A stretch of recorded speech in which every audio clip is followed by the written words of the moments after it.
Alright, I should be making a video using OBS Studio. I forgot the important part. Yeah, another draft physics video presentation. Oh, micro mosquitoes around here. Anyway, stop it. Stop. I've discontinued his function. Anyway, sorry, that's another draft physics video presentation. Anyway, DraftScience here on YouTube. Okay, so yeah, a couple of just little notes I'll throw in here. I got a couple of these SD drives, used. One's 64 gigabytes, yeah. $7 a piece. Yeah, good deal. Anyway, it just made life so much easier. I can't. The boot speed, just booting the computer, went from over a minute and a half to 20 seconds. Just amazing difference. SSD drives. So the solid state drives are just, and then loading programs just so much faster. Can't even say it's like 10 times faster. I don't know. It's a lot faster. So a simple little thing, and it just made a colossal difference. So I decided, what the hell, I'll see if I can get OBS to work properly. Not that it's that much better, frankly. I like doing it the simple way. But there are a couple of features it has that are nice, and I might be able to do the dual camera thing a little bit easier, and you don't have all the little extra crap that gets stuck in the screen and, shit like that. So anyway.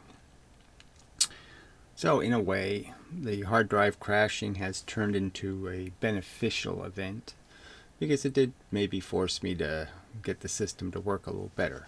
But anyway, and so Linux Mint 20 seems quite stable. It hasn't crashed yet.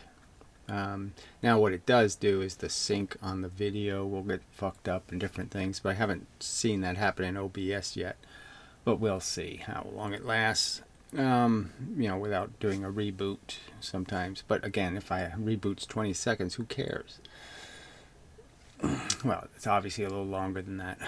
But when I had it loaded before, it wouldn't even, as you went to reboot, it would crash just rebooting, and you'd have to turn it off and turn it back on physically. So it's much better. So I can live with this, if this works. I'll be kind of not horribly burdened, in this process. Anyway, so I think that's all the news there is. So I really do want to do a Linux video one of these days, but it's not going to be today. So I can turn on things here, so I should turn this on. Comments. Yeah, there, did it. All by myself. Alright, so some guy called Ben Winselberg. Have you taken any physics classes? So all of these videos are arguments being made about the integrity of evidence. So in a sense, it's like asking somebody, did you go to lawyer school? Does it really matter? There's an argument on the table. A rational person says, I'll deal with the argument. A rational person doesn't sit there and say, oh, have you done it? And the whole point is the videos I'm playing are basically the people who are instructing on the subject of physics, like Sean Carroll's, people who write books and make claims and make arguments. And you're saying that those people are, in essence, flawed in their the conclusions they've drawn and the assumptions. That's all they are. The assumptions they've accepted. And that's the argument being made, is that the teachers aren't any good. The teachers are leading you astray. So it would be pretty stupid to actually take physics classes in some sense, because you're going to be deceived by the quote mining they've done of the evidence. Alright, anyway. What about labs? So, and again, I've only done I've made every effort to find actual experiments on the internet being performed. I've invited people to post links to experiments they think in any way are inconsistent with what I've stated the physical causes are.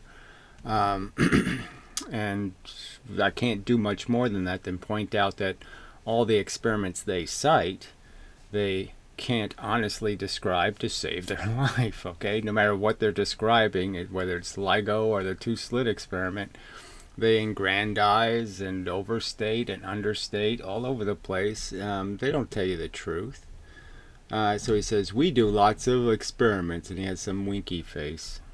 I've done a few myself, but I mean, it's, again, the question isn't the experiment. The question is the interpretation of the experiments. An event happens, and you're trying to deduce what the cause of the event is. So yes, the experiments are useful, but obviously, as I've pointed out with, let's say, example, the Veritasium video on the single photon. There's a simple statement. I mean, you don't use a detector that's getting 7 error photons a second. There's plenty of detectors that don't get that error rate. I mean, so, it's nice to use a really sophisticated device, but if your sophisticated device has to be turned all the way up, to, preposterous sensitivity, then it's not really doing any good. I mean, you'd be better off using a photodiode or some simpler detector that isn't picking up 7 error photons a second. So, these are simple arguments. No one has ever provided any counter argument explaining why it's a good idea to use a detector that's getting 7 error photons a second. This isn't light that's hard to see, So, I mean, it doesn't make much sense. It doesn't make any sense is what it does. Just doesn't make any sense. And that's what I've pointed out. So your counter argument is this glib crap. And then people, I'll show a comment from a troll, the same old crapola. But I get accused of not giving a shit about the evidence or this or that. And clearly you people don't care. There's this accusation that there's some kind of conspiracy. What's the conspiracy? It seems like you're all devoted fans and you really just don't give a fuck about anything called the truth. You just don't care. So I'll post this comment as a link to your stupid comment. I mean, I guess some of these people just randomly pop into videos, make their silly, stupid comments, and just run the fuck away.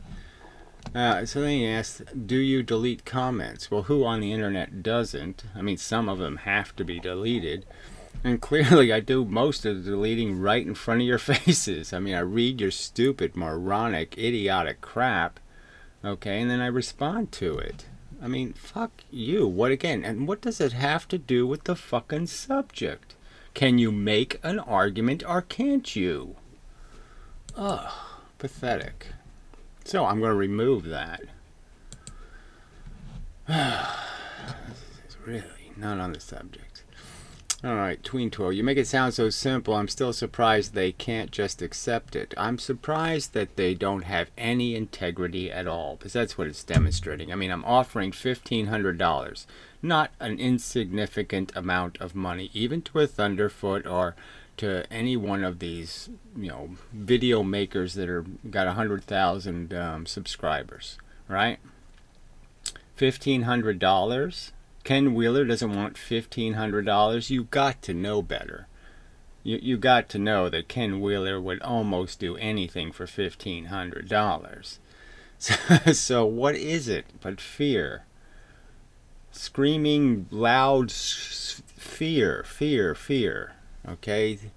Because they know their reputation's going to be on the line and they're going to look like such a fucking asshole. And that's why they don't take the money. They're afraid. Alright, they're afraid of the conversation. Anyway, like you said, it's a religion. So let's talk about the scientists like AB science. Once people who are supposed to, be scientists, then, they're supposed to have some reverence. See, that's the wrong word to use, right? Because that's too religious. But they're supposed to have a real concern about being accurate and truthful and getting it right and all of those things, and I've showed them that they're so lazy and so bad. I mean, they shouldn't even be talking about dark matter as a real thing. It's such an obvious God of the gaps, absolutely zero evidence indicating it actually exists except it fixes a mathematical problem. There's just no reason to believe it's a real solution. It's just such a cop-out.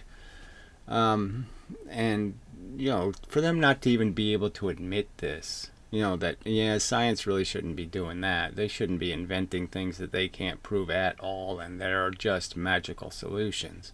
They shouldn't talk about that shit as if it's real. Or they should say, well, maybe we can get out of this with some, maybe there is some kind of matter that's tricking us, and talk about it like it's some kind of speculation. But they talk about it as if it's real, and that should offend physicists, but it doesn't. So it's mostly their choice to be blindsided by the truth. Well, I don't know. Nobody chooses anything, actually. It's just brains make bad decisions. And the point is that even I am surprised that not one physicist has had the integrity, even a Professor Lewin. After I dissected his bullshit, I did post a link on his video, so I'm sure he deleted it or whatever he does with his video, his comments. But I'm just saying, to have no integrity, not to be able to admit you made a very good argument. I mean, we did make a lot of assumptions about this whole interference thing, and like every time we see a pattern, we got to assume that it was interference that caused it, and that was kind of silly. And we never really cared about being really disciplined and dissecting the experiment, and we made some mistakes. Nothing. I mean, the fact that they show so little integrity is just that surprised me. That's all. I'm just saying, like the AB science types people. I mean, I've made the argument to him. He doesn't have a counter argument he provided, and he's afraid to make a video. He weasels out of it. He says, I did this, the simulation. I did it, horseshit. But he won't touch the actual argument being made, that all of this can be explained with a much simpler mechanism. And he just won't deal with that argument. And the truth is because he knows if somebody does come up with a simpler reason, that has to be the default truth until something simpler comes along. Occam's razor is a real scientific principle. I mean, if you come up with something that has less parts and less complexity and answers the same question, you gotta go with the simpler. Alright, so then some idiot says, takes energy to slow a bullet. You're just coming up for air. No, that's an idiot again. Okay, so I mean, what the fuck, are you stupid? No, if I had a neighbor that was shooting bullets all day, it means I could just run my house, right? I could just put up a bunch of sticks or something, little things that catch bullets, with nets on them, bullet nets. And, the energy from the bullets flying out of his house, I could use it to run everything in the house. It'd be like having free solar energy or something. It's real energy I'm getting. I don't have to use energy to stop a bullet. I can steal the energy of the bullet, you dumbass. I mean, and obviously what you're stealing is a difference in potential. So, I mean, theoretically, you could argue. No, you still can't argue it takes energy. You really can't. I mean, theoretically, the bullet could be standing still and I'm the one moving, blah, blah, blah, and I'm using the energy of my motion against the bullet, blah, blah, blah, theoretically. But the theory that the bullet isn't actually... The theory that the bullet in its total trajectory is, in some point in its trajectory, it could be standing still relative to me. Relative to my motion. But the point is we both had an inertial momentum, and relative to that inertial momentum, the bullet has more energy. But it's again, like I said, you can argue that it has less because it actually is going in the opposite direction of our collective momentum, which means it's now slowed down tremendously. I mean, theoretically. It's a stupid statement anyway. It's stupid. Ignorant. It's just ignorant. I mean, there's no context to it. He's obviously not talking about relativistic bullets. So anyway, jerk. Yeah, that's what I was saying. You're a jerk. All right, so I can dispense with that, and I guess I can pop this on. Yeah, look at that. It actually worked. Okay, I'm moving right along here. But I don't have my text file, so I can't actually read it unless I pop this up.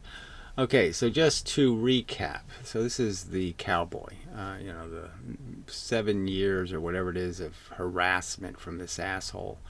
Gary here has 0 experiments. So again, we all have the same experiments. I've already made this argument. He just ignores it. So, I mean, this is the kind of lying in defense of what? What are you in defending of? You're not defending the truth. Because this is an accusation I've already responded to dozens of times. I have the same experiments you have. All we have are the experiments. Now, the Eddington experiment, we can't go back and get the original plates they destroyed. So there's lots of evidence that's gone. Okay. But we have the same. I can link to an experiment being performed. I go back to the 50s because that seems like the only time they actually videotaped doing experiments, which is kind of funny, the 60s, 50s, and 60s. All of a sudden they stopped doing that. We have all this modern technology, and yet nobody videotapes the performance of their experiments. So, I mean, I've shown a linear accelerator working. I've shown images of LIGO and the schematics of how it works and different things. So there's been lots of experiments in my videos. I've shown Professor Lewin all of the experiments he does as demonstrations. So all of these experiments are, in my opinion, evidence consistent with my theory. So I'm just saying, which ones are you saying aren't consistent? And then if you give me the link to those, I'll go show you why your experiment's a pile of shit. And that's what I have done. So how can you be this dishonest? So you're so dishonest. And then you're going to talk about a conspiracy theory, right? Like, I believe there's some kind of conspiracy. Well, I guess the conspiracy is that people have no integrity, okay? You just will not show any kind of integrity. You don't care about the truth. You just care about slandering and, impugning anyone who disagrees with you, okay? You will insult them and attack them using lies to defend yourself, okay, who asserts nothing. You put nothing on the table. You don't do anything, rational. I've played what videos you've been able to barely manufacture that have any content in them at all, and you can't make a reasoned argument. I mean, it's amazing crap. Anyway, proving his theory. So again, the proof is their theory of waves is inadequate. It doesn't work, and the particle theory works better. That's the simple assertion proven over the last 2 months. I mean, just decisively proven. Their theory, the math doesn't work, the drawings don't work, the wave theory is dead as a reasonable explanation. And I pointed out how the scatter theory fits perfectly. It does exactly what you'd expect particles to do under the atomic and nuclear circumstances.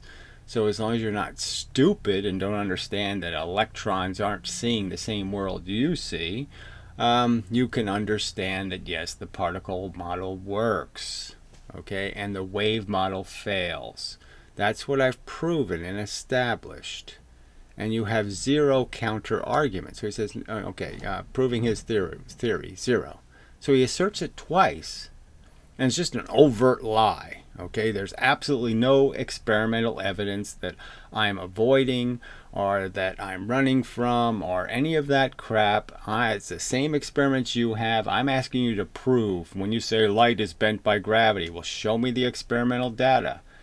Can you show it to me? No, you can't, because you don't have it. You don't have the images from space where the resolution is 400 times better. 400 times better. Anyway, even if everything he said was correct, so here we go again. Oh, even if it was correct, what? There's no but to that. And physicists of the world over are all in. So this doesn't even make any sense, this sentence. Even if everything he said was correct. Oh, and he's saying, I say this. Now, I've never said what he's going to say. So this another overt lie. So he just overtly lying, and you're just saying, what the hell is motivating this person, right? So he's talking about me having a conspiracy theory while he's participating in a conspiracy. While he's participating in a deliberate effort to imply, I did this wrong, or I did that, or I did this, when I didn't do any of those things, when I didn't say this stupid sentence he's going to put in my mouth. And physicists the world over are all in a massive conspiracy theory to hide that light travels in an absolute frame. So, again, the point isn't that they're in a conspiracy where they have decided to deceive. The conspiracy is that they've cheated the science, that they've been too aggressive in trying to prove their case and violated the rules of science, where you don't quote mine experiments. You don't take the plates that don't fit the your theory, and you don't slide them off the table so they fall into the garbage can.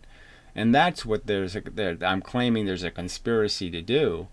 There's a conspiracy to force the evidence to meet the conclusions. There's not any kind of disciplined scientific method where they realize, well, this math really doesn't work. This image of a single slit making two waves makes absolutely no sense. There's no admission that the evidence isn't consistent with the theory and that they're forcing it. And the Veritasium video, again, is just a glaring illustration of forcing the results. He's clearly forced the experiment to produce what he wants. All right. All in a massive conspiracy theory to hide that light travels in an absolute frame. Again, this argument that it's completely consistent with Einstein's assertion. Light always travels the same speed. It covers a certain amount of distance in a certain amount of time. Period. You have some theory that your perception changes. That theory is your business, frankly. It's no proof that that perception change takes place. You have no evidence that it takes place. You think you think radioactive decay is exactly the same as stomach acid in your stomach, and that everything, all your metabolism and all your cellular functions will, just like radioactive decay, change with velocity. All right, you don't have a single shred of evidence that that's true, that there's any connection between the decay rate of radioactive isotopes and your physical metabolism. There's absolutely no evidence that the two are correlated.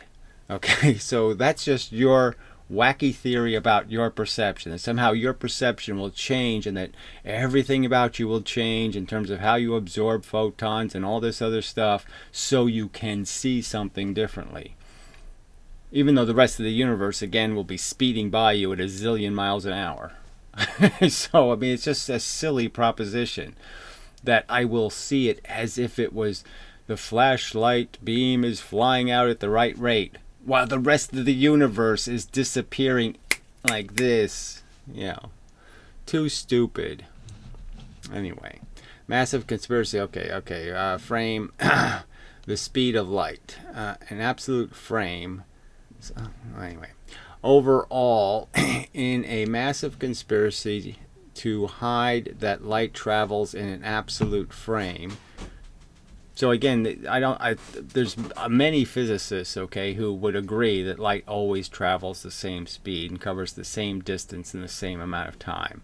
So I don't think you're going to find a whole bunch of physicists that don't agree with that, actually. The speed of light, that still shouldn't convince you that his theory is correct any more than it should convince you that Ken Wheeler is correct. So now he's just doing some gross thing where he's saying everybody's the same, when clearly the arguments made by different people are different arguments that have different flaws. All right, and I'm simply arguing that unlike Ken Wheeler, I'm not afraid of debate. Unlike Ken Wheeler, I show real experiments that take place in the real world. I don't squish bottles onto walls and then pretend the dimple created by the plastic is magnetism. And I don't show ferrocells and claim that, oh yeah, sunlight can do it, and you don't have to have holes in it, and you don't have to have beams of light, and I don't lie. Say Ken Wheeler's a liar. clearly. He's been caught in them. So, I mean, it's a completely different. Miles Mathis, I mean, Miles Mathis, obviously, like, Miles Mathis is a crazy lunatic, okay, who will try to make anything fit the evidence. So he'll create the wackiest gingerbread stories and, Wizard of Oz stories, and they're plausible only because, there's an insufficient amount of evidence. So you can, when there's only a little bit of evidence for something, you can make a whole weird gremlin story, because it won't be disprovable from the weak evidence that exists. But clearly his pi equals 4 theory is absolute nonsense. I debunked it and showed all that. So, again, how big a liar are you going to be? And where have you done anything like that to any of my theories or any of my statements? You haven't. Are the literally millions who to write their own science? So again, like everybody's in the same category. Every argument's the same argument. They're clearly not.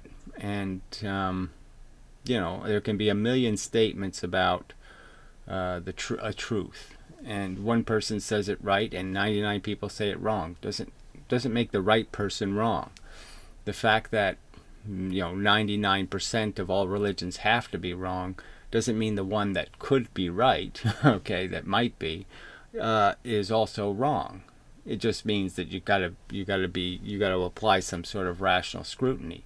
Now, what I've clearly shown is highly paid professional physicists are willing to cheat the evidence. They are willing to quote mine it. They're willing to present it to you in a distorted fashion. They're willing to overlook what doesn't match and claim that it's the most perfect match in the universe. Like the mathematics of the single slit doesn't make any sense at all. Clearly not consistent at all with wave theory. Clearly 2-point sources in the mathematics. Clearly the 2-point sources are the surfaces. Clearly you can't draw the wave centers there. So clearly any diagram of the single slit creating 2 waves won't make any sense. And you know it. And they'll just say something like Huygens. There's a zillion waves. Well, you can't draw a zillion waves creating the pattern either. You can't do it. It's clearly 2-point sources, the 2 surfaces. That's what the distance means, the distance between the 2-point sources. So, I mean, you can't undo how obvious, overt, glaring their cheat is. They've cheated an insane amount, and you're just whitewashing it. And again, erroneously attacking me with bullshit statements that don't have anything to do with the goddamn truth. I'm claiming a conspiracy of the same kind of conspiracy that you could say that is perpetrated by religious kooks or all the rest of them. They quote mine the miracles. They quote mine whatever they can. Anything good happens, God did it. Anything bad happens, oh well, who knows? I mean, it's just their human nature, and apparently I had a too high an estimate of the nature of human beings, especially intellectuals. I thought they had to have some sort of education in ethics and decency, and knew that it was really dishonorable to double down on a bunch of bullshit. So when they get caught in bullshit, instead of admitting, yeah, bullshit, you're right, they double down and try to defend the bullshit. As you're doing. Because you're a despicable, lying sack of shit. And I've proven that. So, enough of that. And we'll move on to this. Yeah. It's all working. Yeah, it's nice. Now, how can I play it? Yeah, I have to make it convenient for myself. So we'll do another, this is an older 2015 version of Crash Course, I guess it is. So this guy must have been the original guy, and then the woman took over somehow. So he must have decided he was going to have some big career somewhere and didn't go anywhere, or I don't know. It must be some backstory to how he screwed up his success. Yeah. Electromagnetic radiation. The details of this are very complex, but we can make some pretty good overall observations about light just from thinking of it as a wave. If you're floating in the ocean... Right, well, I don't know why that's not exactly where it should be in the video. So I have to find why that is not exactly the right point in the video. We want the beginning of the video, right? I think we do. Yeah, pretty sure that's what we're after. So that was a later video I did, and it's probably here. Okay, so there it is. Now I just have to increase the volume, which would be probably a good idea, and start the video over from the beginning. Move up as a wave Come on. passes you. Oh, come on, this is annoying. You can't change the back position down, of the then back video. up. You can't change the position of the video. Come on. Oh, there. Okay, I got it to work. Sorry, technical details. They're supposed to be more efficient now. Sorry about that.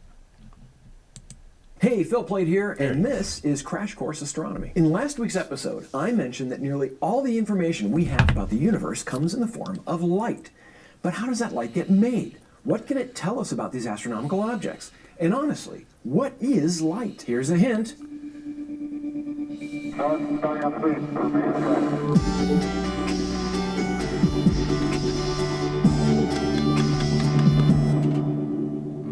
Pause. Light is... Okay, so that was much shorter animation, which is nice. The intro was smaller, same background, which is funny. Let's see if that works. Yeah, that works now. Okay, so it's insistent again that it's a wave. Wave theory doesn't make much sense. Laser beams, it already starts to break down. You know, this whole idea that it's some sort of a wave that's now confined to a certain width of the beam.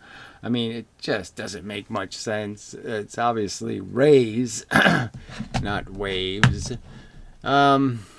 And I've proven it, that the experiment that makes them think it's a wave, that gave them any reason to believe it's a wave, I've debunked it, completely explained how wave theory fails to explain the pattern. Particle theory succeeds. Wave. It took centuries of thought and experiments to figure that out. And to also figure out that at its most... So again, that's just more mush. It took centuries before they decided they're going to force an answer to the question rather than actually look for the answer. And clearly the 1900s, that was even after Young, and Young's analysis was crude and feeble. Okay, he wasn't analyzing the right pattern, and his waves would have centers that mathematically were inaccurate. So with slits of anything other than an infinitesimally small slit, Young's analysis fails. Mathematically, overtly, catastrophically fails to describe the pattern. Just overtly fails. And yet they keep saying it succeeds. It fails. It's demonstrably fails. Okay, the math will not work if you put the waves in the center of the two slits. And obviously if you put it in the center of the single slit, you're really not going to get anywhere. Most basic, light is a form of energy. It travels in waves, similar to waves of water in the ocean, except with light. Yeah, so they can't draw a picture of this. So how does light do that in a laser beam?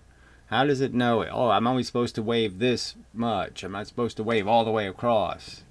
So it's an ocean wave that just stays in this little place, and somehow, well, it doesn't make any sense. The things doing the waving are electric and magnetic fields. Literally, light is a self-contained little bundle of these two fields intertwined. Right, so he says literally, like this is supposed to mean something, when it can't be understood literally. He can't literally draw it. He can't literally diagram it. He can't literally make it understood. Because he can't literally explain what these two dopey fields are and what the hell they're doing. So instead of single ether, we now have double ether. Because now we have two kinds of ether. Two kinds of jello. Red jello, blue jello. Yeah.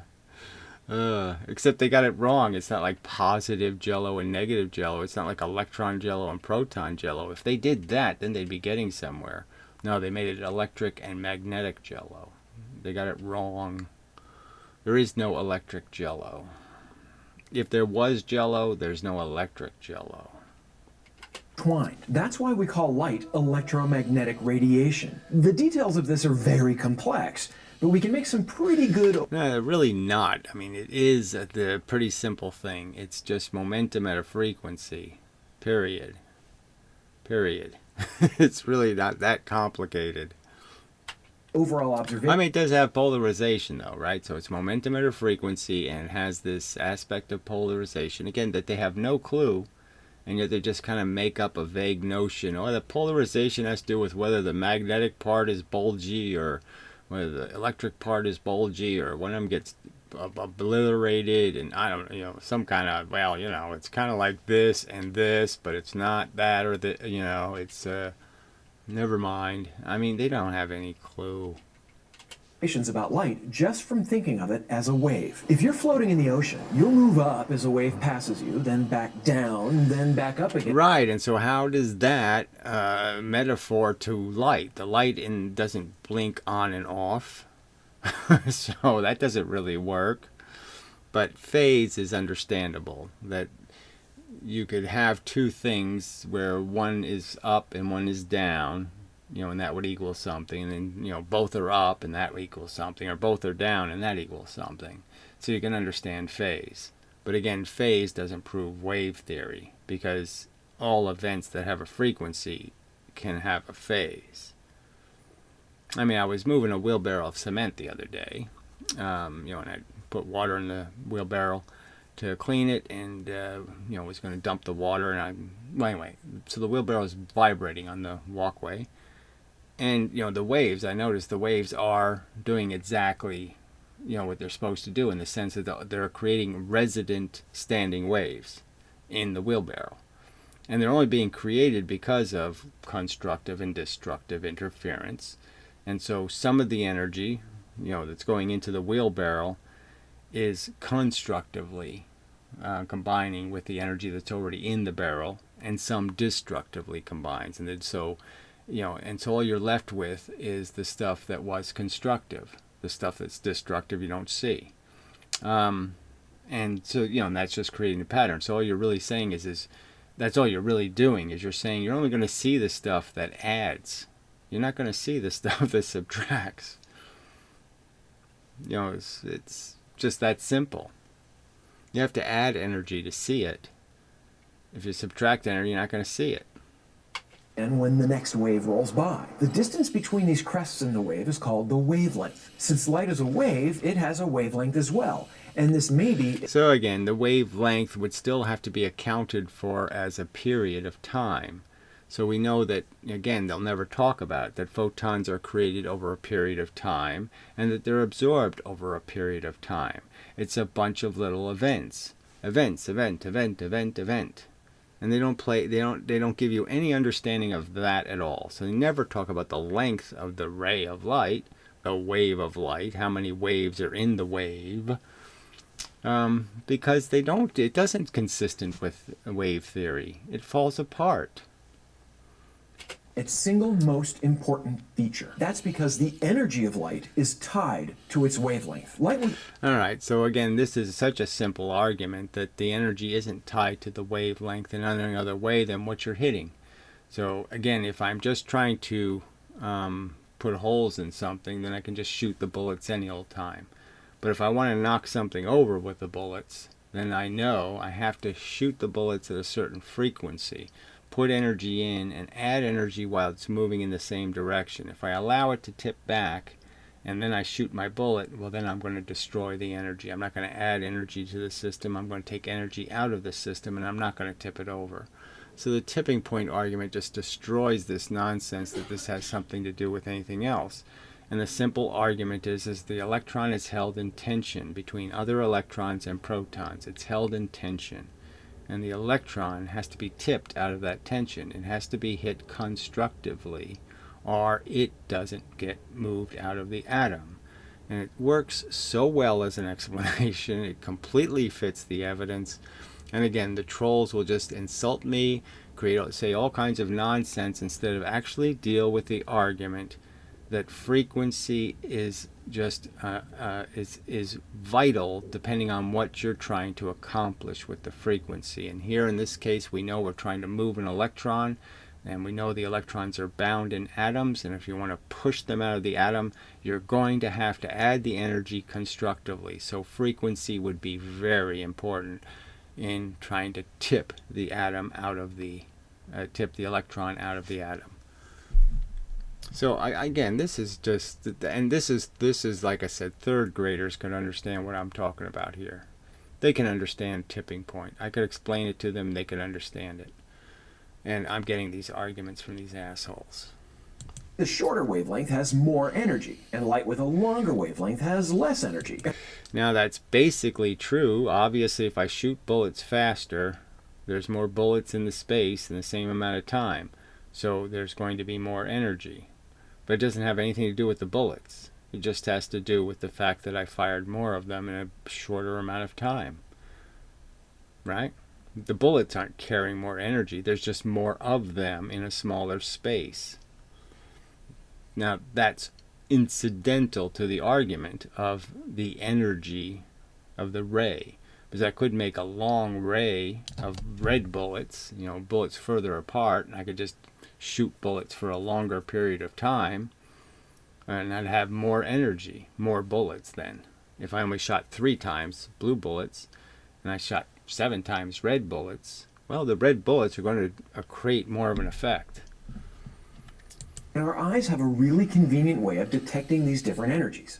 Color. What you think of as the color violet is actually light hitting your eye that has a short wavelength. Red light has a longer wavelength, about twice the distance between crests as violet light. All the colors in between, orange. So they just keep saying wavelength, and it's just frequency. So again, they could use the word frequency. Just make it simple. Yellow, green, blue have intermediate wavelengths. This spread of colors, wavelengths, is called a spectrum. Over millions of years, our eyes have evolved to detect the kind of light the sun emits most strongly. All eyes. I don't think there's any eyes on Earth that have evolved to do anything other than. So again, just more, it's a kind of distortion to talk about our eyes as if they're special eyes. Well, that makes sense. That makes it easier for us to see. We call this kind of light visible light. But that... Right, and the reason why it's good light to see by is first, it's the number one kind of photon being created by the sun. And second, okay, it gives you pretty high resolution. And it's not going to destroy you. It's not radiation. So the higher the radiation, like we could see X-rays maybe, but to see X-rays means you have to create a physical source that's not going to be damaged by the X-rays, where it's not going to damage the DNA of the cells and do all this other stuff. So that's the problem, is you don't want to see stuff coming at a finer frequency. Gives you more information. It can carry more information. Same thing with radio waves. The higher the frequency, the more information you can carry on the signal. But so yeah, that's why we see visible light. And the other argument is that the frequency ranges that we see also travel through water well. And newsflash, we had eyes when we were still living in the water. Yeah, our eye was invented before we went on land. It's just the narrowest sampling of all the different wavelengths light can have. If light has a slightly shorter wavelength than what our eyes can see, it's invisible to us, but it's still real. We call that ultraviolet light. Light with shorter wavelengths than that fall into the... Well, again, we call it ultraviolet. There's only one part of it, right? So there's ultraviolet, and then you get into X-rays, and, strong and weak, hard and soft X-rays is what they say, and then your gamma rays. So yeah, there's all kinds of stuff on one side, and there's all kinds of stuff on the other side. And again, the wave theory doesn't make much sense when you start getting into long wave radio, right? You're talking about a frequency that at the speed of light, the wavelength is miles long. So you're thinking that there's some continuous perturbation in a field that is actually miles long. Doesn't make any sense. I mean, I had the same challenge in my youth of trying to imagine how can you have a miles long photon blob? That doesn't make any sense. But then you turn into bullets and you can realize, yeah, that's right. You can have miles between bullets. Say if I'm shooting bullets into space, I could take, I shoot one bullet and I could let the other bullet get a mile away and then shoot another bullet and then let it get a mile away and shoot another bullet. No problem. X-ray part of the spectrum, and light waves with the shortest wavelengths of all are called gamma rays. At the other end, light with slightly longer wavelengths than the reddest color we can see is called infrared light. Light waves longer than... So this is really pitifully, he's going to jump to cosmological crap and other stuff, and you're just like, well, come on, yeah, you got to figure that people know this stuff. Come on. that are called microwaves, and those with the longest wavelengths of all are called radio waves. These different groups don't really have hard and fast definitions. Just think of them as general guidelines. But together, we call all of these different kinds of light the electromagnetic, or EM, spectrum. And yes, and what it just should be understood is one of the forces of nature. There's gravity moves at the same speed, and magnetism moves at the same speed, and light moves at this speed. So it's all the speed of force. And so the force is in different conditions. And so when the force is in the condition of being at a frequency, we call it light. And it can only be one of the forces, the force that's sensitive, that electrons are sensitive to. remember, energy goes up when the wavelength gets shorter. So again, that's just so wrong. Okay, its momentum doesn't change. The momentum of the object doesn't change. Okay, with frequency. The object that's making it, the bullet. But obviously, if I shoot bullets really fast and there's more bullets in space, then the bullets will be able to do more damage. But yes, higher frequency can deliver more energy. All right, but it's not about energy that decides whether an electron leaves or not. It's about frequency. It's about resonant frequency. You have to hit the electron at its tension frequency, or you're not going to kick it out. Something faster than its rebound speed. The electron moves when you hit it with a bullet. The idea is it's in tension. That means it's going to move back. Well, if you hit it before it moves back, then you can hit it further away. And the further away you hit it, the easier it gets to boot it out of the atom. Ultraviolet light has a higher energy than violet, X-rays have a higher energy than that, and gamma rays have the highest energy of all. Infrared light has lower energy than red light. So again, I'll just say it again. All the waves, all the nodes of energy, all the quanta have exactly the same amount of energy. And all you're saying is, did I hit something with a bunch of stuff in a small amount of time or a longer period of time? And that matters when you're trying to tip something over. Microwaves lower than that, and radio waves have the lowest energy. When you look at the whole EM spectrum, you'll probably notice that we really do only see a teeny little sliver of it. Most of the universe is invisible to our eyes. That's why we build different But most of the energy isn't in those spectrums, you could argue. Now, I would argue that if you took the spectrum seriously and said, well, what about light that's not at a frequency? Or what about rays that are too small? There's not enough nodes, not enough bullets to cause an effect.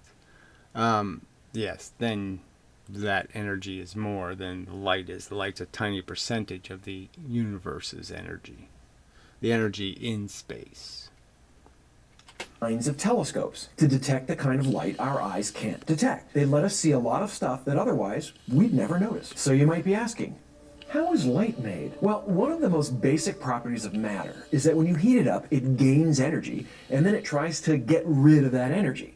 Since light is energy, So it doesn't try to get rid of, so that's more nonsense. The point is that you're hitting more electrons with something. So to heat something, there has to be something hitting electrons. They're having more interactions. That's the nature of the heat. That moves the atoms themselves. But the point is yes, more interactions with electrons creates more likelihood that you could create ions, and the ions are what are creating the photons. And it's because of the movement of electrons is the bottom line, though.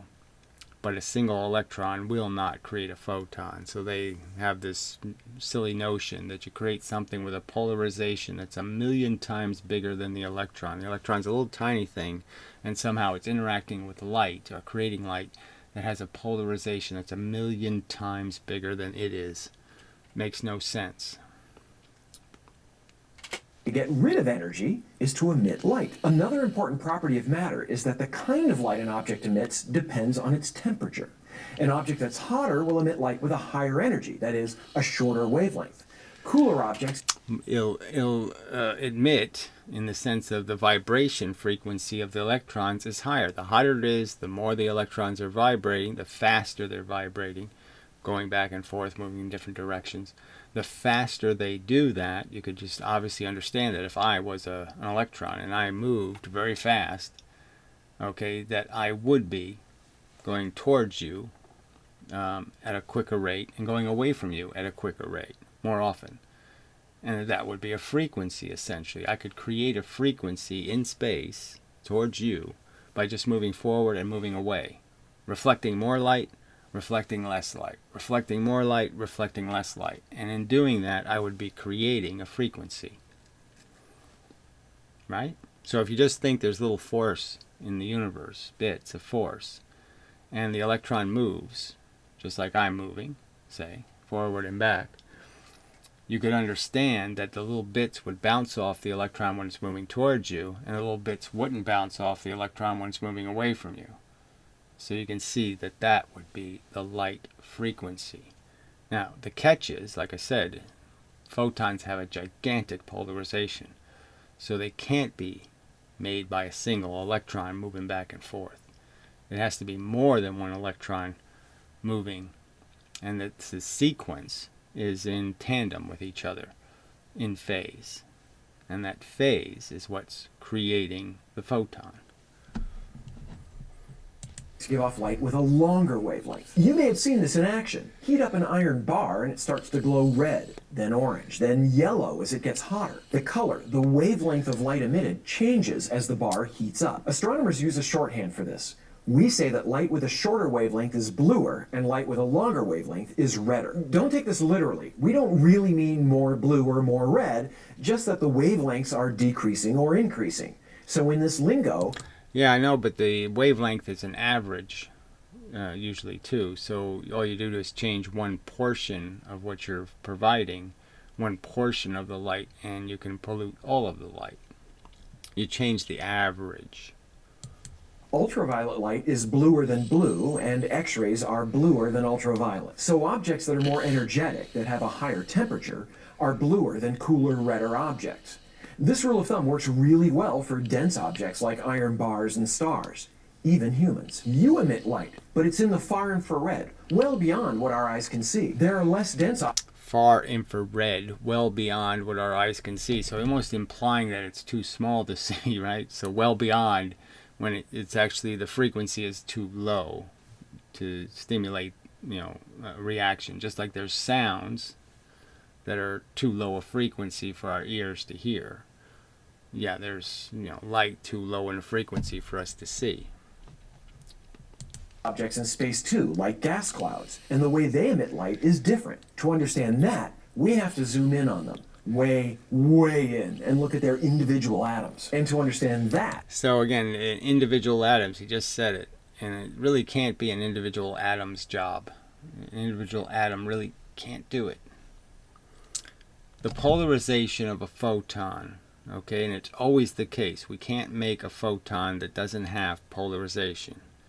And the polarization is 1,000, maybe 2,000 atoms in height. So you have to understand that the polarization, out of the thickness, the height of the photon as a thing, as a bar, right? Let's say it's going through space this way. It has a dimension this way. It doesn't have any dimension this way, much at all, but it has a dimension, and it's thousands of atoms. So I'm just saying there's no way for one atom to put stuff in space in all of those locations. This just can't practically happen. There has to be more than one atom involved. Creating a photon is a group project. That's why certain materials do it, because they have crystals and they can do it easily.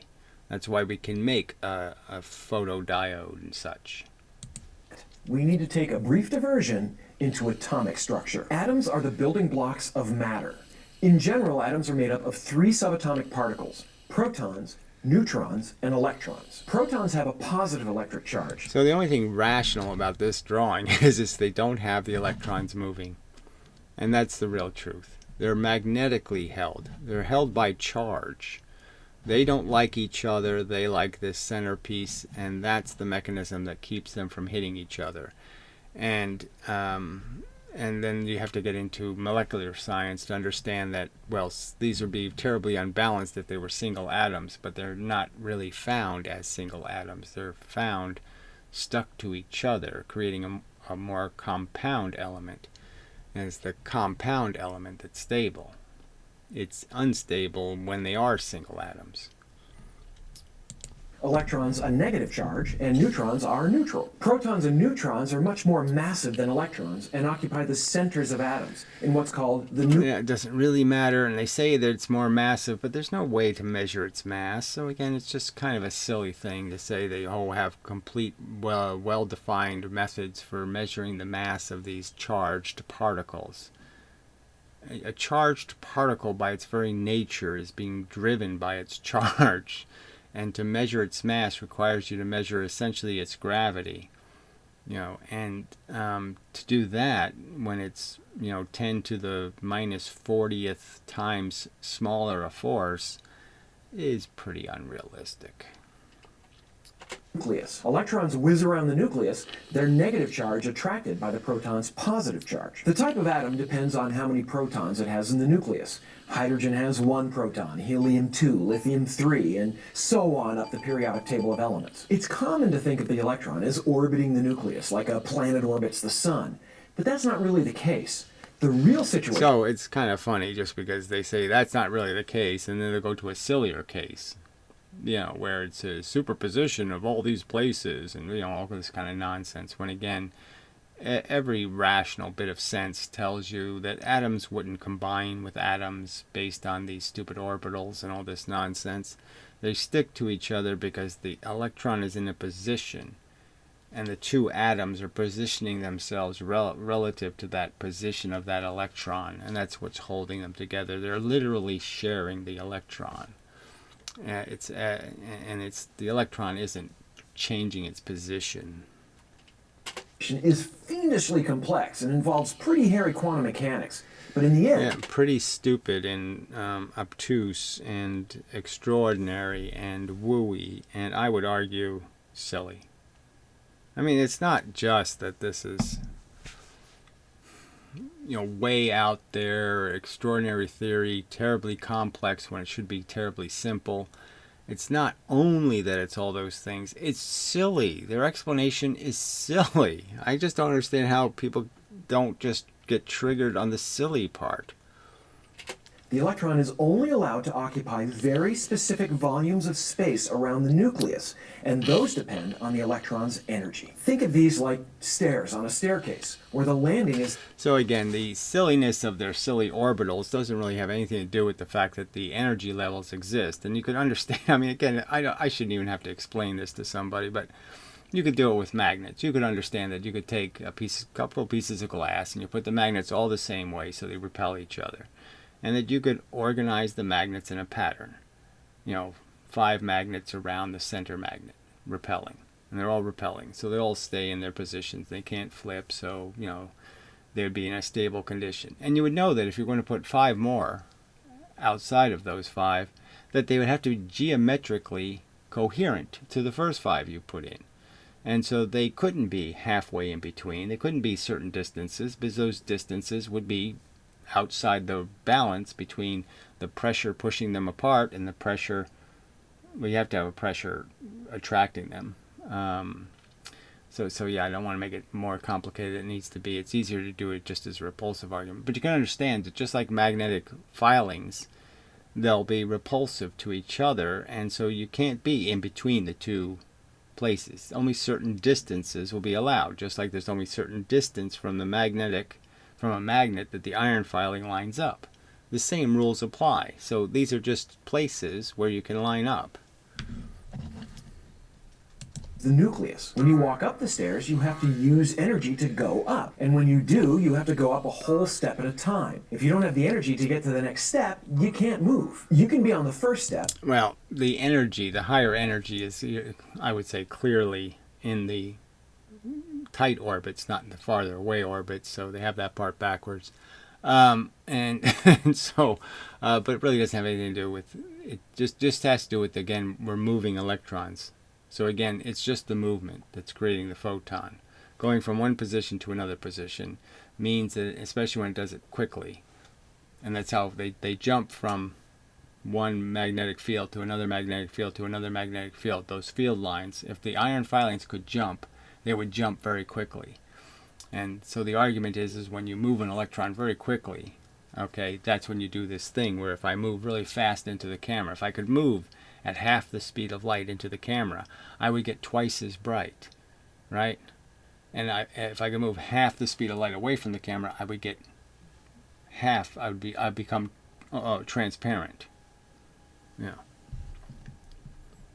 Transparent's the wrong word. Well, I would. I would disappear. I would be tending to disappear because I'm no longer reflecting any light. Or the second Not much. step. But you can't be on the first and a half step. There isn't one. Electrons are the same way. They whiz around the nucleus with a very So they're not whizzing around. They just say that. They don't have any evidence for that. So again, the trolls will say, I don't have evidence. Where's their evidence that the electrons are whizzing anywhere? There's no evidence. There's no experiment showing electrons are whizzing anywhere. discrete amount of energy. If you give them an additional precise amount of energy, they'll move up to the next energy level, the next step. But if you give them the wrong amount, they'll just sit there. The opposite is true as well. So they won't just sit there. What they'll do is, like weebles, they'll wobble, but they won't jump. So you can wobble them in some other place, but you can't get them to make the full movement. Electrons can be in a higher energy state, up on a higher step, and then give off energy when they jump down. The amount they give off is... So again, this is exactly the tipping point argument, right? I mean, you're basically, he's making the point for me, is that you can hit them with energy, but if you don't hit them at the right rate, then they'll move back to their original position and you'll just won't gain anything. So, but if you hit them with the right frequency, then you can move them from these energy levels. exactly the same amount needed to get them to jump up in the first place. How do they get this energy? Light. If light hitting the atom... So again, jumping up would be jumping into a less strong position. has just the right amount of energy. The electron will absorb it and jump up. It can also jump down and emit light at that energy too. An electron can also... So you wouldn't emit light when you're moving away. So again, when you're moving towards the nucleus, that's like moving away from something, right? Because something on the other side can't see it at all anyway. So the electron's invisible from the other side. So you'll have to be looking at the electron. If you can see the electron, moving towards the proton would be moving away from you.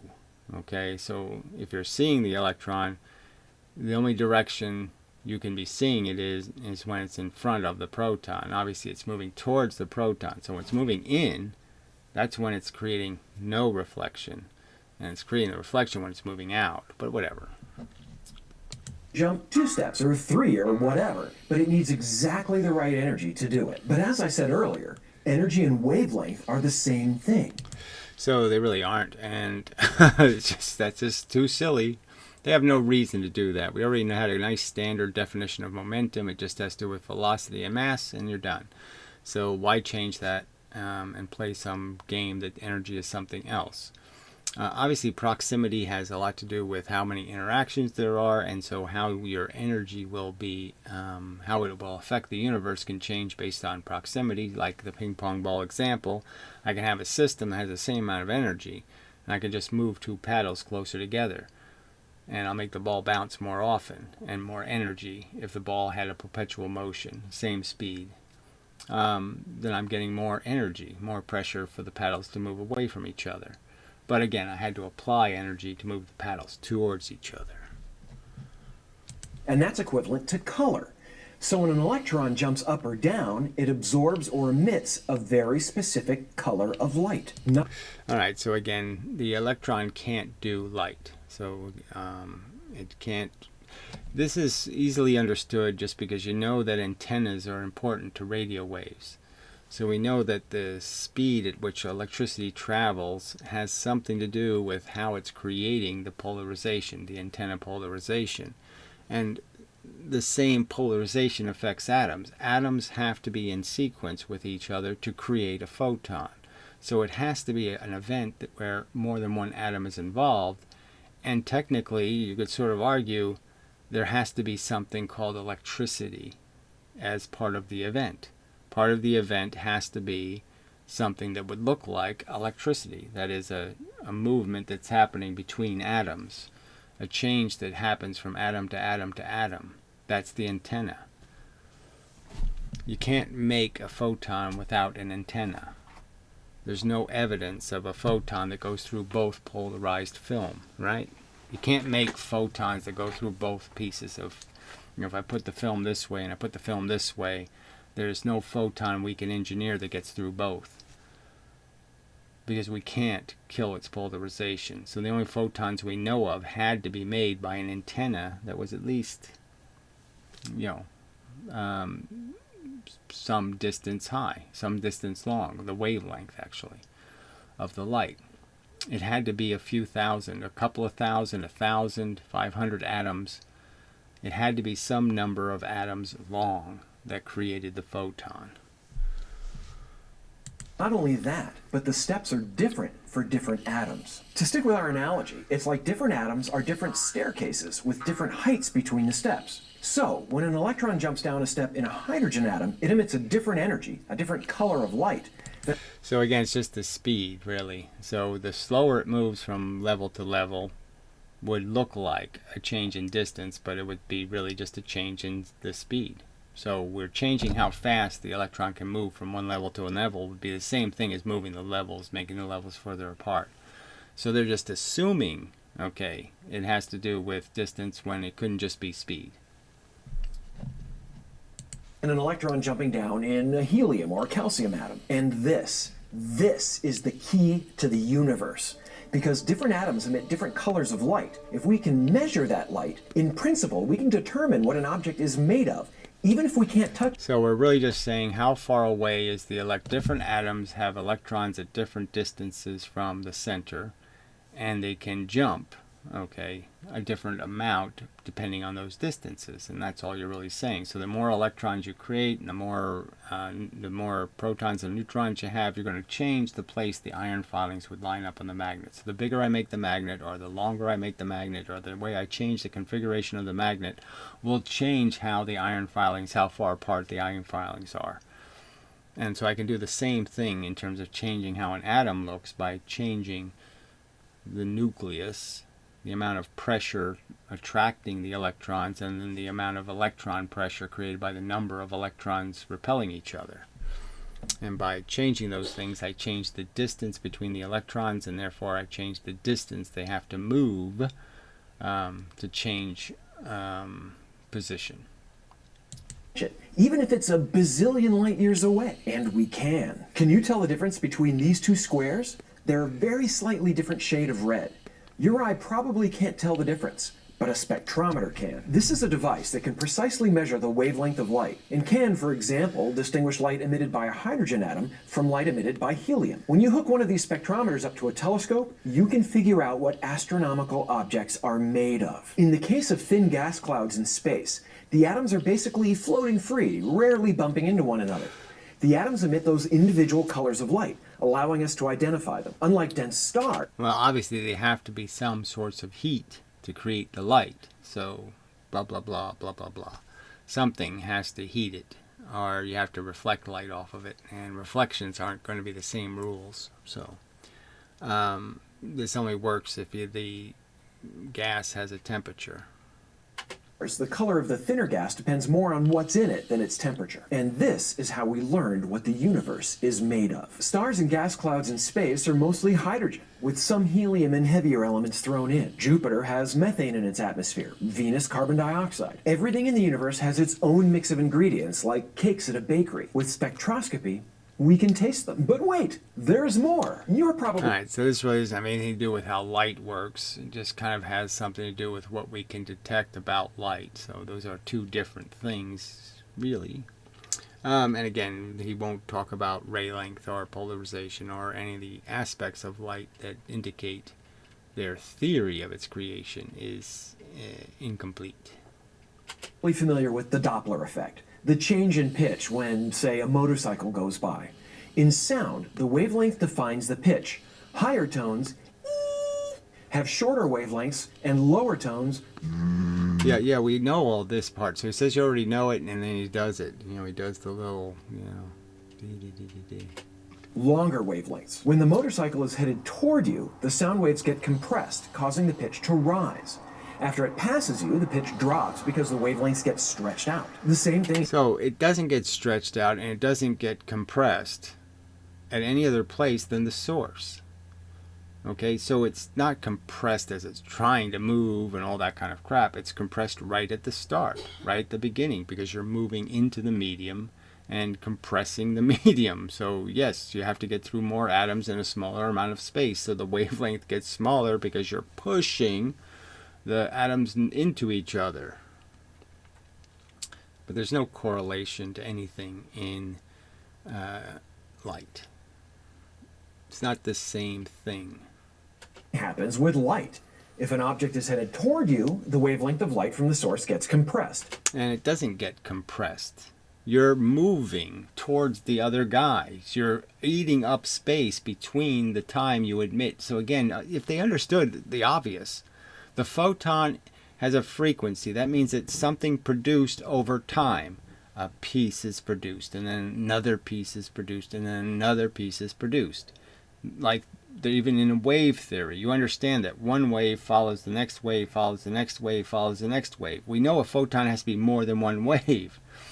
So the point is that as it's emitting the frequency, all right, it's moving towards you. So obviously, the bullets are going to get to you sooner. If I'm moving towards you and I'm firing a gun, the frequency, the time between the bullets will be faster, okay, when you receive them, than the firing time, because I'm moving towards you.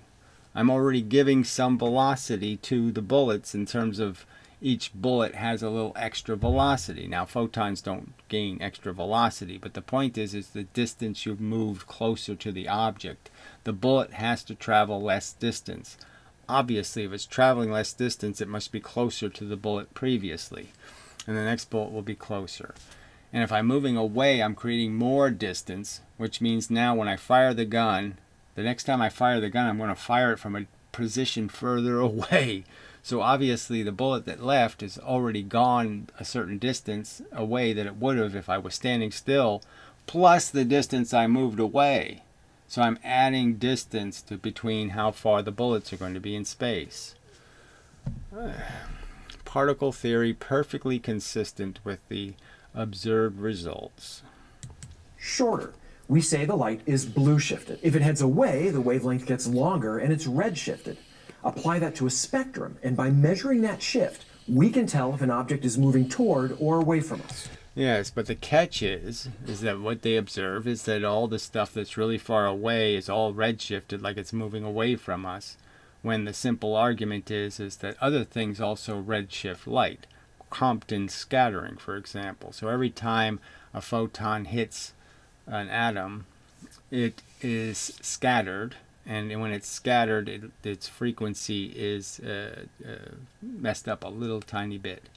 And so the truth is that would be perfectly consistent with why things that are far away, that is, the light has to travel billions of years to get here, why that light, okay, hit a lot of atoms on its travel, and that's why it's red shifted, is because through the little bit of scattering it's done trying to get here, those interactions have taken a little bit of its frequency. Here's a teaser. This becomes super important later when we talk about galaxies. Spoiler alert, the universe is expanding, and it's this redshift that allows... So more crap. The universe might well be expanding in the sense that the pieces inside the universe are getting bigger. Galaxies are getting bigger, everything's getting bigger because the universe is cycles of pressure. So the smaller the things are, the more condensed the energy is in terms of trapped inside of matter, trapped between matter, the less energy there is outside. And the further apart things get, the more energy there is on the outside. So when there's more energy on the outside, it pushes them in. When there's less energy on the outside, they fly apart, and the universe just cycles. Could be the simple answer. Not saying that's true, just saying it fits and it works, and it could be the truth. And it's just as viable an explanation as their silly explanation. Allowed us to figure that out. And that's still not the end of it. With other spectroscopic techniques, we can determine if an object is spinning and how fast. All right, so there's another, don't even want to get into spin, right? Okay, this is the more classical spin. Obviously, one side is coming towards you, one side's moving away from you. So the light on one side is going to be red shifted, the light on the other side is going to be blue shifted. Whether it has a magnetic field and how strong it is, and even how massive and dense an object is. Magnetic field just has to do with converting radiation, so you're converting, the higher energy frequencies into lower frequencies by going through an atmosphere. Vast amount of the fundamental properties of astronomical objects can be found just by dissecting their light into individual colors. Almost everything we know about the universe comes from the light objects in it give off. Pictures of astronomical objects show us their structure, their beauty, and hint at their history. But with spectra, we can examine their blueprints. Today you learn that light is a form... Yes, but with all tools, it's a little bit dangerous because there could be distortions. Your lens could be imperfect and giving you a wobbly view of things if you don't really understand and if you're not really careful. And my real argument is that none of these people are careful. They're all hype. It's all hype, the religion. Jesus is coming to save you all. Yeah, he's coming. The Savior's coming to save you. Like he did before. He's going to come again and save us all. No.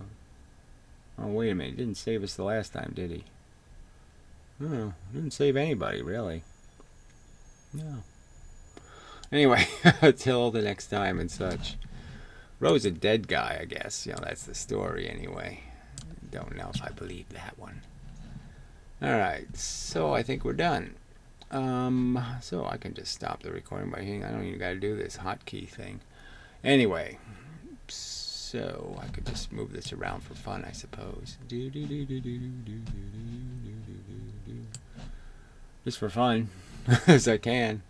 So I'll try to figure out how to do some other interesting things and such. But we'll see if it recorded, and then we'll say, hey, another win. Okay, so until the next time, thanks for the people who've given me some advice and whatnot, and offered and whatnot, and blah, blah, blah. Thank you. Wink.